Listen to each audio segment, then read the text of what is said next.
स्वागत आहे तुमचं आपल्या YouTube चॅनलमध्ये, ज्याचं नाव आहे SK क्रिएशन मराठी। मित्रांनो, आज मी आलेलो आहे महाराष्ट्रामधील नाशिक जिल्हा, तालुका सिन्नर, गाव मनेगाव। तिथं तुम्ही बघू शकता ड्रॅगन फ्रूटची शेती केलेली आहे आणि शेती जी केलेली आहे ती होती चांगल्या पद्धतीने होते आणि सक्सेसफुल झालेली आहे।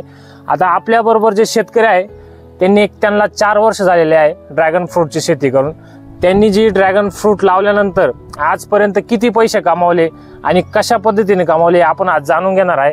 त्यांनी जी तार लावलेली आहे ॲग्रोशिया पॉलिस्टरची तार जी लावलेली आहे आणि तुम्ही बघू शकता जी ॲग्रोशिया पॉलिस्टरची तार आहे तिची कंपनीने 10 वर्षे वॉरंटी ठेवलेली आहे। आणि त्यानंतर तुम्ही मित्रांनो बघू शकता त्यांनी फर्स्ट जी लावलेली आहे 5 mm ची लावली आहे, नंतर 4च्या 6 लावलेला आहे। अशा पद्धतीने तार लावलेली आहे। आपण जाणून घेऊ शेतकऱ्यांकडून। सर नमस्कार, सर्वप्रथम तुम्ही तुमचं नाव सांगा काय? वाल्मिक संतोष सोनवणे, राहणार मनेगाव, तालुका सिन्नर, जिल्हा नाशिक। अच्छा सर, तुम्ही हा जो प्लॉट लावलेला आहे हा किती एकरचा प्लॉट आहे? आमचा हा 1 एकरचा आहे। 1 एकरचा प्लॉट आहे आणि ह्या 1 एकर मध्ये किती झाडं बसले? काय 5,500 झाडं। 5,500 झाडे बसली।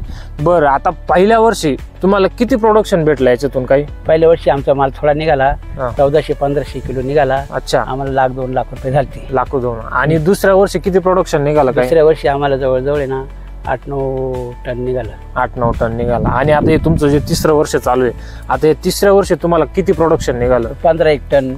15 टन। मग आता मला तुम्ही सांगा, शेतकऱ्यांनी ड्रॅगन फ्रूटची शेती केली पाहिजे की नाही केली पाहिजे? केली पाहिजे ना। आणि ह्या ड्रॅगन फ्रूटची जी शेती आहे याला जमीन कशी पाहिजे काही तुम्हाला सांगता? निचऱ्याची जमीन पाहिजे, जे अशी पाणी लावून धरणारी जमीन चालत नाही। अच्छा, मुरुम आणि खडकाळ जमीन सुद्धा चालू शकते।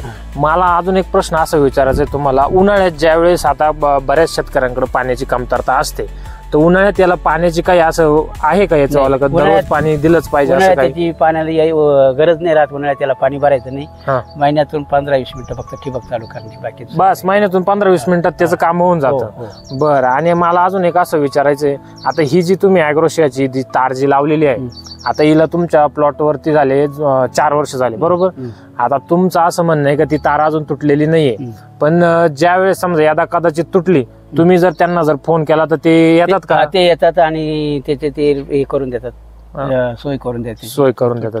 बरं, आता जसं ज्या वर्षीपासून तुम्ही ही तार लावली, कंपनीचे व्हिजिटर वगैरे येतात का तुमच्या प्लॉट बघण्यासाठी? येऊन गे 2दा विजिट येऊन गेले। अच्छा, ठीक आहे। मग माझं असं म्हणणं आहे का शेतकऱ्यांनी ही शेती केली पाहिजे, बरोबर आहे? बरोबर, शेती करून तो फायदा करू शकतो।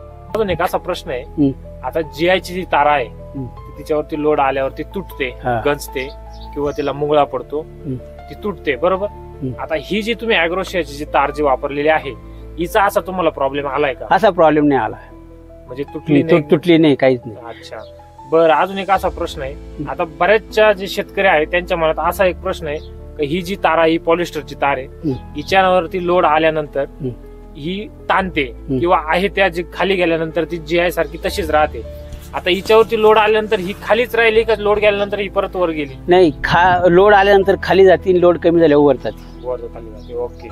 बरं, आता तुम्ही ही जी तार जी आहे ही तुम्ही कोणाकडून घेतली काय असं? आम्ही सिन्नरला आहे ना, गौरव कोतवाल म्हणून आहे ना, त्यांच्याकडे त्यांची एजन्सी आहे, त्यांनी आम्हाला सुचवलं, ते स्वतः येऊन त्यांनी आम्हाला फिटिंग सगळं करून दिलं आणि कुठल्या प्रकारची काहीच प्रॉब्लेम नाही। बरं, काहीच प्रॉब्लेम। बरं, जशी तुम्ही तार लावली त्याच्यानंतर जे डीलर जे आहे ते तुमच्या प्लॉटवरती किंवा कंपनीचे माणसं तुमच्या प्लॉटवरती आले का? व्हिजिटला 2दा येऊन गेलेले, म्हणजे दरवर्षी त्यांची एक गारका असतो ते। बरं, आणि मला अजून दुसरा एक प्रश्न असं विचारायचं आहे तुम्हाला।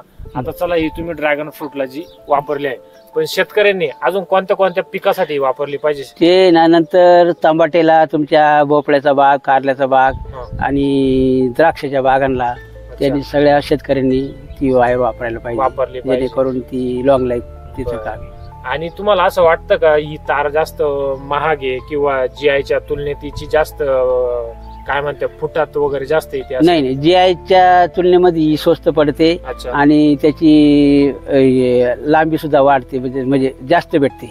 जेणेकरून तेवढी भेटत नाही, जी यायची तशी याची जास्त भेटते. या वायरचं असं आहे का बा ते पाण्यापासून गंजत नाही, उन्हापासून ते म्हणजे काही होत नाही, त्याच्यामुळे मग आम्हाला दुसरं काही टेन्शन नाही. मला तुमच्यातून अजून एका शेतकऱ्यांना सांगायचंय, शेतकऱ्यांना असं सांगा की ही तार वापरली पाहिजे की नाही वापरली नाही, वापरली पाहिजे. तार वापरल्यापासून हिचा फायदा आहे की तोटा आहे? मला हे पण नाही, सांगा. ही सर्व शेतकऱ्यांनी ही तार वापरली गेली पाहिजे. याच्यापासून काही कुठल्या प्रकारचा तोटा नाही आणि ती पावसापासून गंजत नाही, उन्हापासून तिला काही होत नाही, त्याच्यामुळं एकदम सक्सेसफुल आहे. बरं, आता तुम्ही मला मागे सांगितलं किती एकरचा प्लॉट सांगितलं तुम्ही? 1 एकरचा आहे. 1 एकरचा प्लॉट आणि 5,500 झाडं लावली. हो. बरोबर. मग मला हे सांगा, तुम्ही ही तार लावली, या तारेपासून तुम्ही संतुष्ट आहात ना? हा, संतुष्ट आहे. खुश आहे, हो, हॅपी, काही टेन्शन काही टेन्शन. म्हणजे शेतकऱ्यांनी ही तार वापरली गेली पाहिजे. बघा मित्रांनो, मणेगावचे शेतकरी वाल्मिक सोनवणे म्हणून त्यांनी आपली ॲग्रोशिया पॉलिस्टरची तार जी लावलेली आहे, तर तुम्ही पण वापरा. अतिशय कमी दरात, अल्प दरात ही तार आहे, जी आहे तारेपेक्षा स्वस्त पडते. तुम्हाला डीलरचा नंबर स्क्रीनवरती मिळून जाईल. धन्यवाद.